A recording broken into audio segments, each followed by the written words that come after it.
राम जी राम सबको। और last time हमने बात की थी आईडीबीआई असिस्टेंट मैनेजर की, जहाँ थे हमने हमारे साथ विष्णु भैया, और तब हमने वीडियो में बोला था कि दीपक भैया एलआईसी वाले जिनसे हम अगली बार आपको मिलेंगे। तो आज हमारे साथ है दीपक भैया, और वो अपनी पार्टी देने के लिए आज हमको लेके आए जुगनू में। तो दीपक भैया साथ में ये भी बताएंगे कि एडीओ बनने के बाद उनको क्या क्या बेनिफिट हुआ।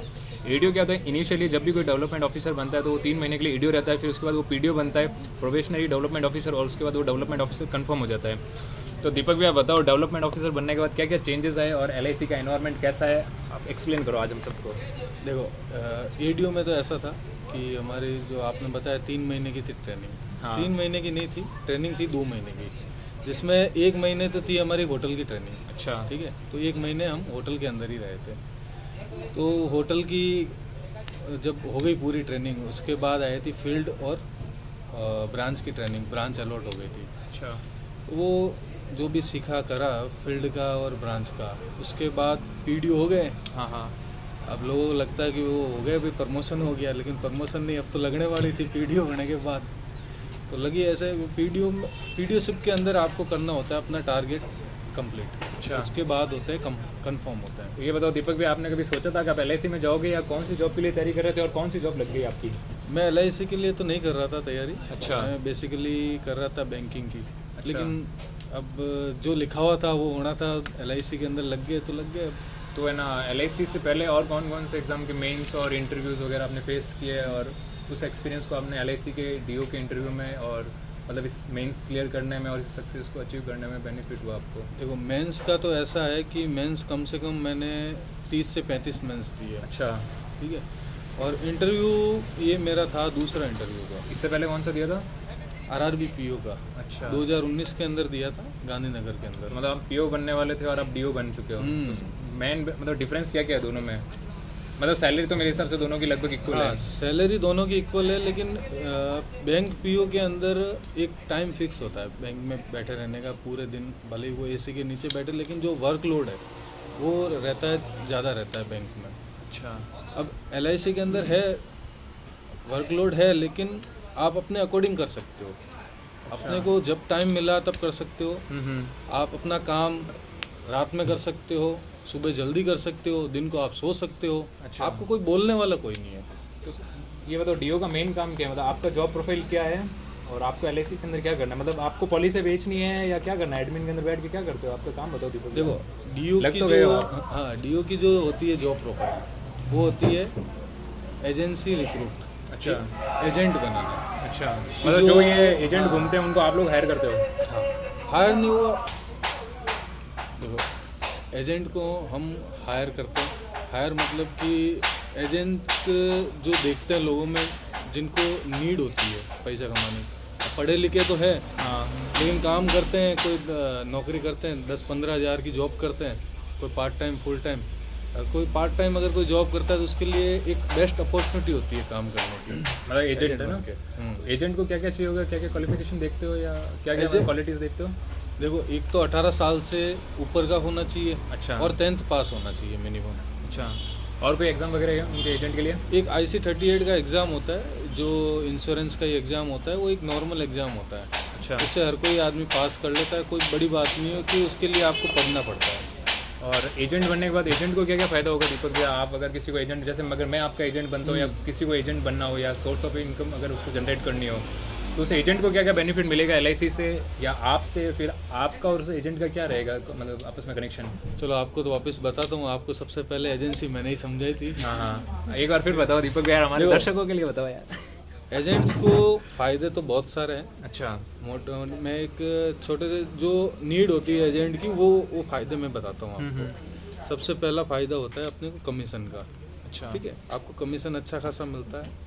कमीशन कितना मिलता है? मतलब अगर कोई 100 रुपये अगर एजेंट लेके आते हैं तो उसको कितना मिलेगा? देखो कमीशन हर चीज़ में अलग है। अच्छा। वैसे बेसिकली बताते हैं 35% कमीशन मिलता है। हाँ हाँ। 35% जब मिलता है जब कोई पर्सन 15 साल या 15 साल से ऊपर की पॉलिसी लेता है। अच्छा। शुरू में हमको भी यही पता था, हमको भी यही बताया था कि 35% मिलता है कमीशन, लेकिन 35% कब मिलता है वो भी आपको ध्यान में होना चाहिए पूरा। नहीं, अगर मोटा मोटा कितना पकड़ के चल सकता है एक एजेंट बनता है तो एजेंट को क्या मोटा मोटा कितना मिल सकता है एक एजेंट को, ये बता दो आप। मोटा मोटी एजेंट को 35% कमीशन मिलता है। और कमीशन भी कब मिलता है? कमीशन ओ भैया वापस। एजेंट को देखो, कमीशन तो 35% पूरा मिलता है, हाँ हाँ। ठीक है। अब कमीशन के अलावा अब जैसे मैं एक एजेंट हूँ, मैंने आपकी पॉलिसी कर ली, हाँ ठीक है। आप जब तक पॉलिसी भरोगे तब तक कुछ परसेंट मेरे को मिलता रहेगा। मतलब एक तरीके से पेंशन स्टार्ट हो जाती है मेरी अगर। हाँ। और ये कब तक मिलता रहेगा? जब तक मैं पॉलिसी भरता रहूँगा? जब तक आप पॉलिसी भरते रहोगे तब तक मेरे को कमीशन मिलता रहेगा, अगर मैं एजेंट बनता हूँ तो। अच्छा। और अगर कोई नया रिक्रूटमेंट आता है डीओ का, तो उसमें बनने के लिए, एलआईसी में आने के लिए आपने क्या क्या किया, और आने वाले किसी नए रिक्रूट मतलब पर्सन को क्या क्या मतलब उसमें एलिजिबिलिटी क्राइटेरिया होना चाहिए और कैसे प्रिपरेशन करनी चाहिए, वो भी बता दो दीपक। देखो, मैंने तो करी थी, तैयारी करी थी, तुम लोगों के साथ में बैठ के ही करी थी। हाँ हाँ। तुमको पता ही है कि मेरी जर्नी कैसे है, ठीक है। मेंस की तैयारी कैसे करें मेनली दीपक? उसी में मेरा भी एलआईसी ईडीओ का था, लेकिन इंटरव्यू तो बहुत अच्छा आप तो गया। दीदी इंटरव्यू में भी 35 मार्क्स लेके आए हो, बट अब क्या करें, मेंस में रह गए। देखो, मेंस में मेंस अच्छी नहीं थी में तो तैयारी, एक्चुअल वो कैसे में करें? मेरी इंग्लिश और जो जीके का पोर्शन आप लोगों को पता ही है कि मेरी अगर इंग्लिश आप लोगों की तरह अच्छी होती तो मैं आरबी कर सकता था, बहुत पहले ही क्रैक कर सकता था। हाँ, मैथ्स रीजनिंग तो बहुत अच्छी थी आपकी। मैथ्स रीजनिंग अच्छी थी, और मैथ्स रीजनिंग, अब मैथ्स रीजनिंग के भरोसे ही करा था काम, लेकिन इंग्लिश को भी पढ़ना ज़रूरी था, और जीके भी पढ़ी थी। जीके पढ़ी थी अपन लोगों ने बैठ के, ग्रुप में बैठ के। हाँ। तो उसका फ़ायदा अपने को काफ़ी सारा मिला। जीके की आदत ही डालनी पड़ती है पढ़ने में। जीके का अपन लोगों ने किया था ना, जैसे बोर्ड पर लिख के, हाँ हाँ। उस तरीके से रिवाइज करके, वो एक की पॉइंट्स बनाते हाँ, थे वो एक बेस्ट ऑप्शन था कि अपने को समझ में अच्छा आए, और दूसरी बार एक दूसरे से पूछ के कि अपन ने कल क्या पढ़ा था, रिवीजन, तो वो अपने लिए बेस्ट था। अच्छा। और फिर एग्जाम में अपने को मिल ही जाता ऑप्शन, अगर कोई क्वेश्चन नहीं आता तो वैसे लग ही जाता कि यार ये ऑप्शन तो अपन ने कहीं पढ़ा था, तो उसमें अपना वो एक चल जाता है। और गुजरात जाके कैसा लग रहा है फिर आपको यार? क्या राजस्थान छोड़ के चले गए आप हम लोगों को? हैं गुजरात में जाके तो यार बहुत अच्छा लग रहा है, बस एक खाना ही पसंद नहीं आ रहा है वहाँ का। इतना मिट स्वीट खाना होता है, इतने अच्छे लोग ऐसे दीपक भी यार, आप खाना बिजनेसमैन भी लोगों को क्या होता बीच है, लोग भी तो बहुत अच्छे होते हैं, हाँ, स्वीट होते हैं। नहीं, लोग बहुत अच्छे हैं। इन सब में एलआईसी असिस्टेंट कहाँ पे अप्लाई करता है? एलआईसी असिस्टेंट तो अब एलआईसी असिस्टेंट का काम होता है एडमिन जॉब। मतलब आपकी जो डेवलपमेंट ऑफिसर ऊपर होता है, एलआईसी या असिस्टेंट या assistant डबल ए? या- इसमें जैसे हायरार्की कैसे होती है? जैसे बैंकिंग में होता है क्लास, पहले जूनियर असिस्टेंट, उसके हाँ। बाद स्केल 1 2 3, लेकिन एलआईसी के अंदर पूरा उल्टा होता है, क्लास 4, फिर क्लास 3, क्लास 2, असिस्टेंट वगैरह आते हैं जो क्लास 3 में आते हैं, अच्छा। और डेवलपमेंट ऑफिसर आते हैं क्लास 2 में। एक असिस्टेंट मतलब एक अच्छा ऑप्शन हो सकता है एलआईसी के ज्वाइन करने के लिए। इंश्योरेंस के सेक्टर में जाने का। हो सकता है, क्यों नहीं हो सकता है। उसमें टारगेट होते हैं क्या? नहीं, असिस्टेंट का कोई टारगेट नहीं होता है, लेकिन अब क्या है कि अब जो भी एडमिन डिपार्टमेंट में बैठे हैं, तो कहीं से पता चल रहा है कि उनको भी सेल्स के लिए कुछ ना कुछ काम देंगे, अच्छा। तो ये भी अच्छा है ऑप्शन उनके लिए भी। ये तो बैंकिंग सेक्टर में भी होता है सेल्स हाँ, के लिए तो। वो उसी को देख के एलआईसी भी ला रही है, इंश्योरेंस सेक्टर भी ला रहा है कि जो ये एडमिन डिपार्टमेंट वाले हैं, उनको भी सेल्स में डालने का। ये मेरे को भी किसी ने बताया था, अभी मैं भी इसमें कंफर्म नहीं हूँ कि ऐसा है या हाँ, वो नहीं है। तो सर दीपक अब जैसे बैंक में बेच के जैसे इंश्योरेंस करना है, वैसे एलआईसी वालों को भी यही करना है। मतलब आपको तो एजेंट बनाना है, एजेंट अपना पॉलिसीज लाएगा, आपको वापस वो पॉलिसीज क्लेम करवाने में उनकी कुछ हेल्प ऐसा कुछ काम है, या आपको सिर्फ एजेंट बना के छोड़ दो, वो उनका फॉलोअप लेना वगैरह ऐसा भी कुछ है? देखो, एजेंट बनाने के बाद अब एक एजेंट बनाना मतलब एक अपन ने एक जैसे लगाया, पेड़ लगाया, हाँ। पेड़ का बीज लगाया, एक ये एक ठीक है, अपन मान सकते हैं कि ये एक छोटी सी स्टोरी है, लेकिन ये प्रैक्टिकल रूप में एक सत्य है। अच्छा। कि अगर बीज लगाने के बाद उसको पानी देना पड़ता है, फिर जाके बड़ा होता है, और उसको देखभाल भी करनी पड़ती है। अब एजेंट अगर किसी को बनाते हैं, तो एजेंट का जो काम होता है, जो मतलब उसको सीखने पड़ते हैं प्लान्स वगैरह, अच्छा। ठीक है, तो उनको हम सिखाते हैं, प्लान सिखाते हैं। अब उसके बाद भी, अब प्लान तो अपन ने सिखा लिए, हाँ। प्लान सिखाए, केवल अपन ने थ्योरी सिखाई, इसमें ऐसा होता है, इसमें ऐसा होता है, लेकिन जब वो पार्टी के पास जाता है, हाँ। तब वो क्या आता है, ऑब्जेक्शंस आते हैं, तो उसको हैंडल नहीं कर पाता है। तो शुरू के 4 से 5 कॉल एजेंट के साथ जाते हैं। अच्छा। कोई एजेंट होते हैं मल्टी टैलेंटेड, जो आज तक मेरे को एक भी कॉल में नहीं लेके साथ में, और अच्छा काम कर रहे हैं। और कोई कोई को बहुत करना पड़ रहा है, स्ट्रगल करना पड़ रहा है, तो ऐसा होता रहता है। और अगर कोई एजेंट अच्छे से काम करते हैं दीपक भैया, तो उसके कोई चांसेस है कि वो फ्यूचर में जाके एलआईसी में परमानेंट अपनी जॉब ले सकता है, या डेवलपमेंट ऑफिसर, असिस्टेंट, ऐसा कुछ वेटेज वगैरह है एजेंट के लिए? देखो एलआईसी असिस्टेंट एक इसको नहीं बोल सकते, जॉब नहीं बोल सकते अपन। अच्छा। ये एक बिजनेस है।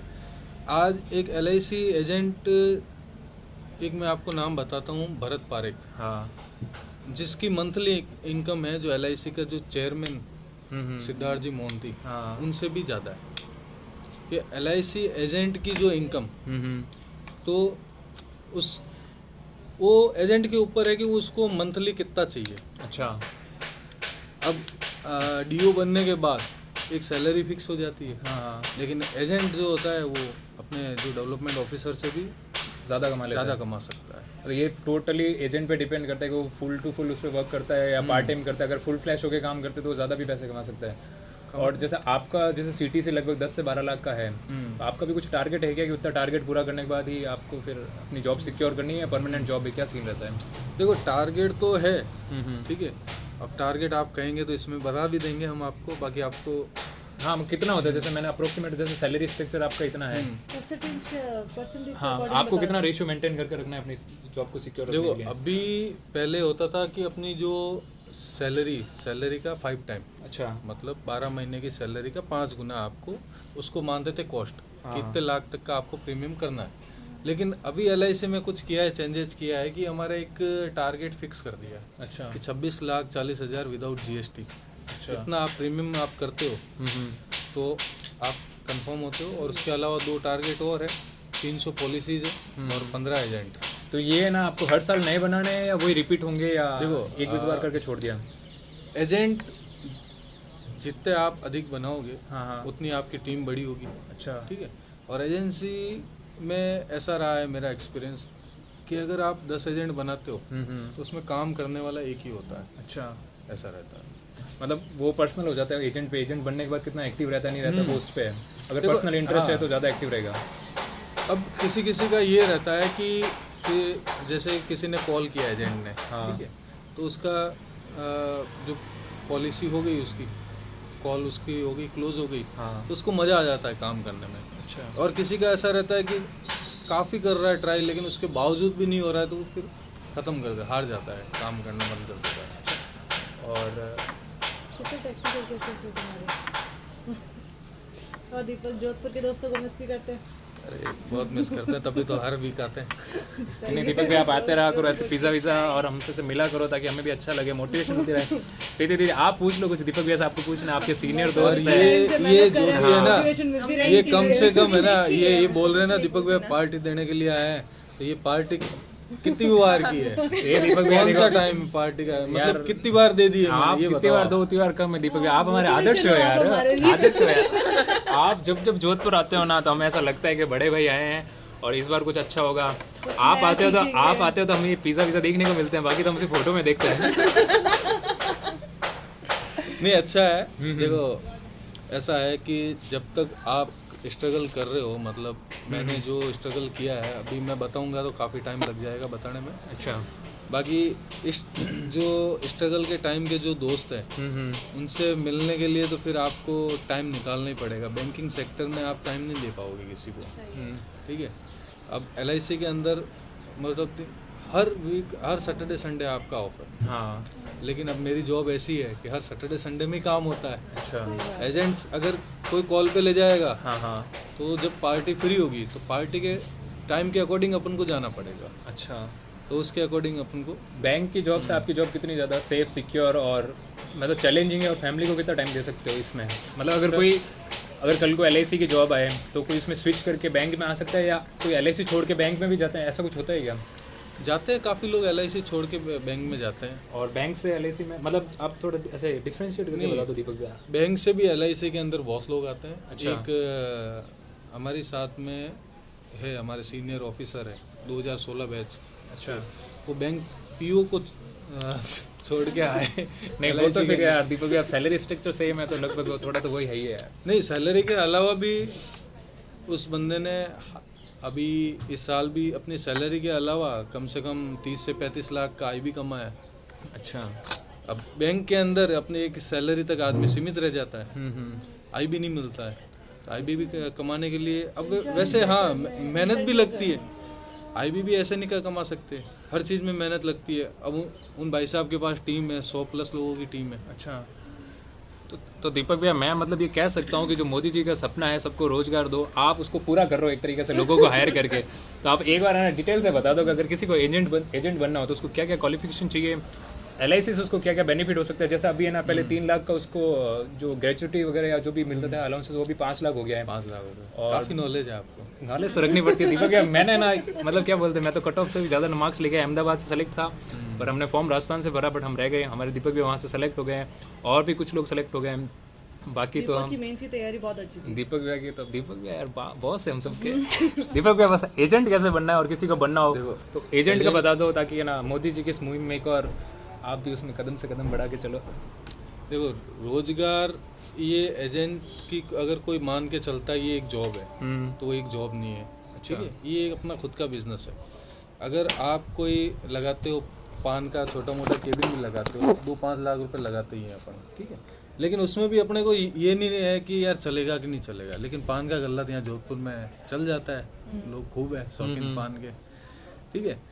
अब ऐसा रहता है कि अब LIC एजेंट बनने के लिए आपको किसी प्रकार का कोई इन्वेस्टमेंट नहीं करना पड़ता है। अच्छा, आप इजीली बन सकते हो, ठीक है, आप एक कोशिश कर सकते हो। हाँ हाँ, अगर आपका काम हो जाता है तो बहुत अच्छी बात है, फ्यूचर बहुत अच्छा है। अगर काम नहीं होता है तो अपने को नुकसान क्या है। प्रोसेस क्या एजेंट बनने का? एजेंट बनने की प्रोसेस तो पहले रजिस्ट्रेशन होता है, ठीक है, उसके बाद एक IRDAI का एग्ज़ाम होता है, IC38 का, हाँ गाइडेंस मिलेगी, ठीक है। तो अब हर पर्सन क्या करता है कि मेरे साथ वाले जो भी DOs है वो एक छोटी सी बुक देते हैं IC38 की। अच्छा। मैंने अभी तक किसी को भी बुक नहीं दी है, सिर्फ एक पर्सन को बुक दी थी मैंने, हाँ। लेकिन वो फेल हो गया। अच्छा, मतलब बुक पढ़ के भी फेल हो गया हम। हाँ, बुक देखो, एक तो बुक पढ़ने के लिए उसको कम से कम 15 से 20 दिन चाहिए, हाँ ठीक है। अगर वो बुक पढ़ेगा हाँ, तो बुक पढ़ने के बाद वो कंफ्यूज होगा। अच्छा, अब लाने तो आपको 50 में से 15 नंबर लाने हैं, तो 50 में से 15 नंबर कैसे लाने, क्या लाने, वो बहुत इजी है। अगर कभी किसी को एजेंट बनना हो हाँ, तो पर्सनली आप मेरे से बात कर सकते हैं, मैं बता दूंगा आपको कैसे लाने 50 में से 15 नंबर, क्योंकि नेगेटिव मार्किंग नहीं होती। अच्छा। और ये मैंडेटरी एग्जाम पास करना एजेंट बनने के लिए, ये मैंडेटरी, मतलब 10वीं पास होना चाहिए, 18 साल से ऊपर उम्र होनी चाहिए। और क्या क्वालिफिकेशन, मतलब अगर जैसे आपकी ड्यूटी अहमदाबाद में है, कोई जोधपुर का बंदा एजेंट बन सकता है या उदयपुर का, कहीं का भी बन सकता है? कहीं का भी, ऑल ओवर इंडिया कहीं का भी बन सकता है। अब जैसे अहमदाबाद में कोई एजेंट बन गया, हाँ। तो ऐसा कोई ज़रूरी नहीं है कि वो अहमदाबाद सर्कल में ही काम करेगा, अच्छा, ठीक है। वो all over India, even NRI भी अगर उसका कोई ध्यान में हो तो उनकी भी वो पॉलिसीज कर सकता है। अच्छा। अगर जैसे ना एक्सीडेंटल क्लेम हो गए तो वो वापस क्लेम, जैसे अगर एजेंट को दिक्कत आ रही है तो आप वापस वो क्लेम दिलाने में हेल्प करते हो या सिर्फ वो पूरा एजेंट ओरिएंटेड हो जाता है? नहीं करते, क्यों नहीं है। अगर इन काम में अगर हेल्प नहीं करेंगे तो फिर मेंटर होने का कोई फ़ायदा नहीं है। अच्छा, ठीक है, ऐसा नहीं है कि जैसे एजेंट को भी, मैं अपने एजेंट को यही सिखाता हूँ हाँ, कि अगर आपने किसी की पॉलिसी कर ली तो उसके बाद ये नहीं है कि आपका उनके साथ रिलेशन है वो आपने वहीं पे आपने स्टॉप कर दिया। उनसे मिलते रहो, बात करते रहो, उनका बर्थडे आए तो बर्थडे विश करो। हो सके तो आने वाले 2 महीने में उनकी फैमिली में आपको कोई और भी पॉलिसी मिल जाए। जैसे ना गवर्नमेंट का सपना है कि ना 2047 तक हर घर में हर व्यक्ति को इंश्योरेंस देना है, IRDAI का ऐसा है। उस मुहिम में LIC कितना तेज़ी से काम कर रही है और LIC के कॉम्पिटिटर कौन है, और दूसरी कंपनी जैसे प्राइवेट ऑर्गेनाइजेशन में भी अगर इंश्योरेंस सेक्टर में जाना हो उसके मुकाबले LIC का एजेंट बनना कितना बेनिफिट है किसी व्यक्ति के लिए? देखो, LIC के एजेंट बनने के फ़ायदे तो बहुत सारे हैं, हाँ, ठीक है। LIC एजेंट बन के आप डेवलपमेंट ऑफिसर भी बन सकते हो, परमानेंट जॉब ले सकते हो, ठीक है। अब LIC की क्या वैल्यू है, ब्रांड वैल्यू आप सबको पता ही है, क्योंकि आप लोग भी करंट अफेयर्स पढ़ते हैं। इंडिया पे टॉप पे है इंश्योरेंस सेक्टर। नहीं वर्ल्ड की तो ऐसे टॉप पे है, और मतलब जो फैसिलिटीज जो प्रोवाइड करती है, और बाकी मार्केट कैपिटलाइजेशन में 5वें नंबर पे है, अभी 4th पे। अच्छा। और बाकी अगर LIC का एजेंट बनना और दूसरी प्राइवेट कंपनी का एजेंट बनने से बेटर कौन सा ऑप्शन रहेगा? देखो, एक मैं 2 सिचुएशन देता हूँ हाँ। आपको। हम 2 जने आ रहे हैं आपके पास, हाँ। ठीक है। मैं LIC का बंदा हूँ हाँ और मेरे साथ वाला कोई प्राइवेट कंपनी का बंदा है, हाँ ठीक है। हम दोनों ने आपको पॉलिसी समझाई, तो आप किससे लेना प्रीफर करेंगे। प्रेफर करेंगे, किसको बेस्ट मानोगे? वो तो सर अब अगर गाँव- प्राइवेट का भी पर्सन आएगा, हाँ, ठीक है, तो वो भी आपको यही कहेगा कि सर आप LIC करवा लो, अच्छा हाँ क्योंकि उनके पास कोई दूसरा वर्ड ही नहीं होता है, वो भी LIC के लिए बोलेंगे।